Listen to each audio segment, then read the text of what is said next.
Madam কই যাচ্ছেন? Shopping. Hello everyone, welcome to another Ayesha vlog. Trixie is all set for shopping.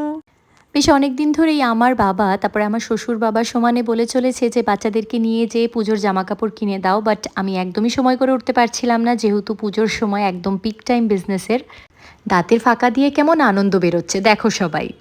তো finally আমরা বেরিয়ে পড়লাম শপিংয়ে।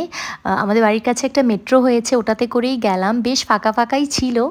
তো ভাবলাম টাইম ওয়েস্ট না করে পেজে মেসেজের রিপ্লাইগুলো দিই। শপিং ডে 1 নিউ মার্কেট দিয়েই শুরু করলাম। পৌঁছাতে না পৌঁছাতে ট্রিক্সির পায়ে ব্যথা শুরু, ট্রিক্সি উঠে পড়লো ওর বাবার কোলে। নিউ মার্কেটে বেসিক্যালি জুতো আর ব্যাগটা বেশ অ্যাফোর্ডেবল প্রাইসে ভালোই পাওয়া যায়। এই ধরনের জুতিগুলো না আমার খুব পছন্দ, বিশেষ করে এরকম লেদারের মতো দেখতে যে জুতিগুলো। বড় বড় সেলিব্রিটিদের পরা দেখতাম, যেমন দীপিকা পাডুকোনকে দেখে তো আরও অনেক বেশি ইন্সপায়ার হয়েছিলাম।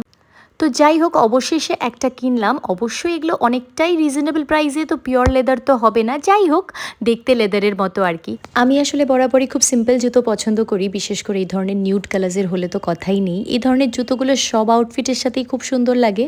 তারপরে ট্রিক্সির জন্য এই জুতিগুলো দেখছিলাম, বাট আনফর্চুনেটলি মেয়েটা একদম কমফোর্টেবল ফিল করছিল না, তো যার কারণে ওর জন্য আর কিনলাম না। যেহেতু আজকে আমাদের মিশন জুতো আর ব্যাগ, আর যেহেতু নিউ মার্কেটে এসেছি, তো শ্রী লেদার্সে ঢুকবো না এটা তো হয় না। ঢুকে পড়লাম শ্রী লেদার্সে। Just look at the crowd. আর ওই যে দেখো আমার বাচ্চারা ওর বাবা বসে বোর হচ্ছে, আমি যখন ঘুরে ঘুরে জুতো আর ব্যাগ দেখছিলাম। তবে আমার খুব একটা ওদের জুতো ব্যাগ কোনোটাই ভালো লাগেনি, তবে একটা ব্যাগ পছন্দ হয়েছিল, সেটা কিনেছি আমি। ব্যাগ ভর্তি করে জুতো কিনে নিয়ে গেলাম, আমার বাচ্চাদের আর ওর বাবারই জুতো এখানে। তারপরে ওখান থেকে বেরিয়ে আরেকটা শপিং মলে ঢুকলাম। ওখানে ঢুকেই মনে হচ্ছিল যে হ্যাঁ, পুজো এসে গেছে। এবার লেগে গেছে খিদে, তো ঝটপট কিছু খেয়ে নিলাম। এবার নিজের জন্য কিছু কুর্তি বা এথনিক ওয়্যার দেখছিলাম, অষ্টমী নবমী রাতে পরে ঘোরার জন্য কমফোর্টেবল কিছু। হ্যাঁ, এখন কমফোর্টের কথাটাই সবার আগে মাথায় আসে। Maybe this is age. তো যাই হোক, আমাদের কেনাকাটার পর্ব আজকের মতো মোটামুটি শেষ। আবার দেখা হবে নেক্সট শপিং ব্লগে। টাটা। ম্যাডাম কই যাচ্ছেন? Shopping. Hello everyone, welcome to another Ayesha vlog. Trixie is all set for shopping.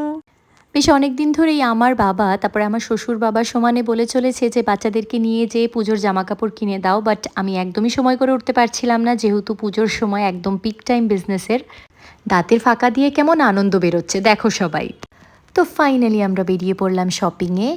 আমাদের বাড়ির কাছে একটা মেট্রো হয়েছে, ওটাতে করেই গেলাম, বেশ ফাঁকা ফাঁকাই ছিল। তো ভাবলাম টাইম ওয়েস্ট না করে পেজে মেসেজের রিপ্লাইগুলো দিই। শপিং ডে 1 নিউ মার্কেট দিয়েই শুরু করলাম। পৌঁছাতে না পৌঁছাতে ট্রিক্সির পায়ে ব্যথা শুরু, ট্রিক্সি উঠে পড়লো ওর বাবার কোলে।